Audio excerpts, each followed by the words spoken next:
Bonsoir à tous. Ben voilà, donc 5e saison du défi, 6e jour.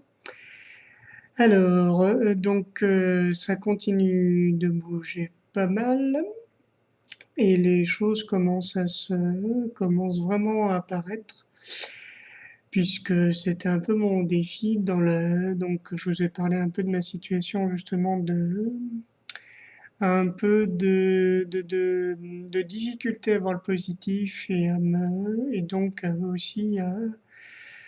me fixer une direction et de quelque chose que je pourrais réaliser avec pas mal, un petit peu tout qui se mêle. Donc le boulot avec ma rentrée qui commence à se faire tout doucement. Donc, alors par rapport au travail, c'était un peu mal barré et ça le reste encore un peu obscur, étant donné que j'ai un emploi du temps à Gruyère, avec peu d'heures de placé, avec un fonctionnement très rigide. Donc surtout on me dit de ne pas chercher du tout à remplir mon emploi du temps, qu'on verra ça ensemble. Donc je ne sais point quand ni comment. Et en fait, malgré cette espèce de situation qui est pas très très top, je m'aperçois que j'arrive à naviguer quand même plutôt pas mal. Je suis plutôt fier de moi. Là où je suis super content du début de mon défi, c'est surtout par rapport à ma vie de couple et à ma compagne où j'ai vraiment saisi que le défi de ma situation, donc puisque ma compagne est aussi ma plus proche collègue de travail, donc depuis 13 ans. On s'est connus à mon entretien d'embauche, donc vraiment le lien avec le travail est important à signaler et assez prégnant, avec, je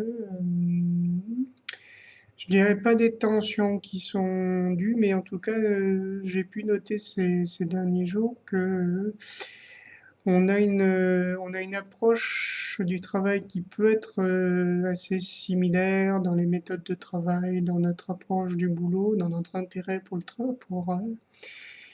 travail, pour les enfants, pour tout ce qu'on peut faire, mais avec des différences dans le fait de faire les choses qui est un peu, qui est souvent très fatigante pour moi. Donc, parce que je dois m'adapter, étant donné qu'elle est déficiente visuelle, il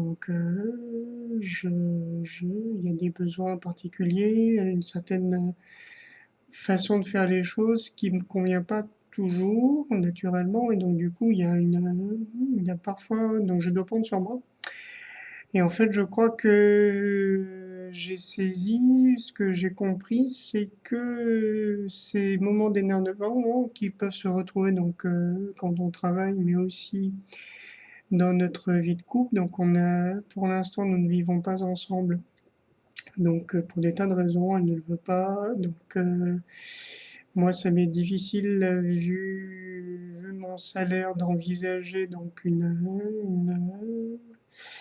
une vie à deux. Enfin, il y a beaucoup de blocages, surtout de sa part, et finalement, de guerre lasse. Avec le temps, finalement, j'ai un peu oublié ce désir-là, ce défi-là, de vivre ensemble, ce qui nous simplifierait, je pense, pas mal les choses sur tous les plans, mais qui soulève aussi beaucoup d'autres choses, et pour elle et pour moi. Donc je crois que le défi, en fait, le premier défi en tout cas, de cette 5e saison, ça va être vraiment d'envisager vraiment que je vive avec elle. Donc de vraiment de dépasser ce stade-là avec tout plein de choses par derrière, par devant, des préoccupations, des questions, des trucs. Mais je pense que le premier truc, c'est vraiment là où je pense avoir déjà gagné, c'est vraiment de réenvisager ce défi-là. Sachant que pour l'instant, donc je suis encore, comme je l'ai noté sur mon blog hier, je suis de plus en plus à l'aise en fait avec le fait de ne pas voir le positif. Parce que finalement, plutôt que de chercher forcément à forcer les choses, ça fait beaucoup de forcer d'un coup, mais c'est pas pour rien, c'est significatif. Je crois que j'arrive à vivre les choses vraiment comme elles arrivent. On a passé par exemple hier une bonne journée d'échange, donc on était vraiment, comme disent nos amis québécois, en amour l'un avec l'autre et on était très bien. Aujourd'hui, ça a été donc un peu plus difficile avec une journée de travail un peu difficile, non, mais bizarre. Mais ça, on s'y attendait. Donc, avec la question de nos emplois du temps, donc c'est pas toujours évident d'être au travail et de se dire bon, maintenant, qu'est-ce qu'on fait? Alors, on a trouvé de quoi s'occuper toute la journée. Ça, il y a eu aucun souci là-dessus. Mais c'est vrai que du coup, ça a créé un peu des. Il a fallu qu'on communique un peu plus, qu'on mette en commun nos idées, et souvent c'est là, à ce moment-là, que les frictions arrivent entre nous, parce que avec la fatigue aidant et avec la fatigabilité, souvent elle a des réactions qui peuvent être très froides, très tranchées, donc très épidermiques. Et donc c'est difficile dans ces cas-là. Alors c'est pas que pour moi, hein, je sais pour d'autres collègues, mais bon, du coup, vu que je suis assez proche, c'est encore plus ma mission. Mais je dois encore plus prendre sur moi. Alors en fait, ça pourrait être très difficile et ça a été très difficile par le passé. Donc, il y a un niveau extrême juste après son opération cardiaque parce que c'était puissance 1000. Mais bon, ça revient un petit peu là et je crois que c'est pas pour rien et que mon ressenti un peu négatif par rapport à ça revienne. C'est que il me faut que j'aille puiser finalement que j'aille chercher vraiment les bases de la situation, de ces situations de stress, d'un peu de très fort inconfort, de tension, et que que je plonge dans les profondeurs et que je trouve vraiment que j'aille chercher, piocher une profonde compassion, une profonde bienveillance finalement envers moi, envers elle, envers la situation et finalement envers un peu tout.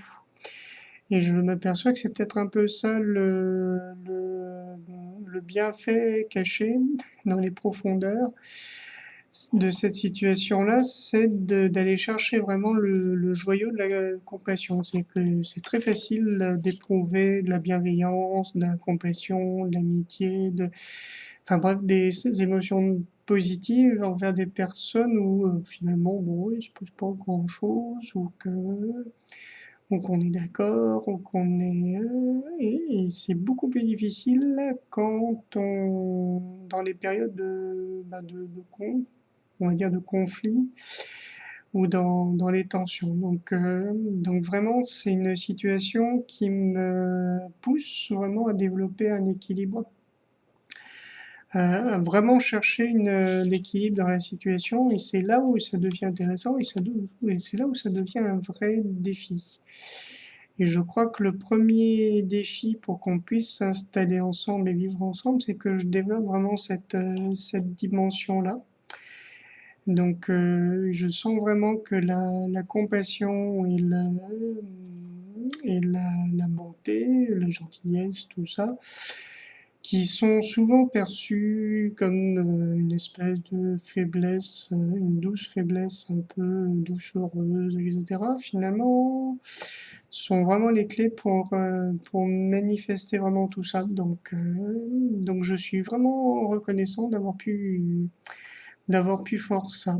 Et donc là, j'enclenche notamment dans ma pratique bouddhique, du matin, du soir, et finalement à chaque moment un peu de tension, je me concentre vraiment sur le pardon qui apporte vraiment une guérison presque immédiate aux blessures que je peux avoir à ce moment-là, que je m'inflige, qu'elle peut m'infliger, que la relation m'occasionne, je sens de plus en plus que ça me permet à chaque moment un nouveau départ, de vraiment de se dire hop là, c'est reparti. Donc on remet les compteurs à zéro, on retrouve une nouvelle vitalité et hop, c'est reparti. Donc j'en suis pas encore au stade où c'est spontané, mais je sens que le but et cette situation-là me permet vraiment de m'exercer à ça. Ça me permet également aussi de me développer quelque chose qui est important, je pense, dans le monde du travail, surtout quand on travaille avec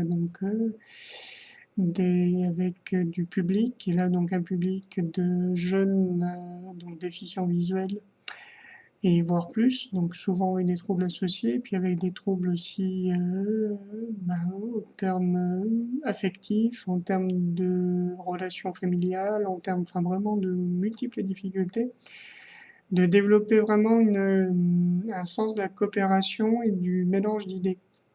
Donc de vraiment d'ouvrir et je crois que c'est quelque part dans mon travail, c'est aussi un vrai plus, quel qu'il soit, de vraiment m'ouvrir à ce travail en commun et ce partage de vues. Donc là, c'est vraiment de temporiser, de pas chercher forcément à régler les solutions, pof, tout de suite, mais vraiment de les vivre pleinement. Donc,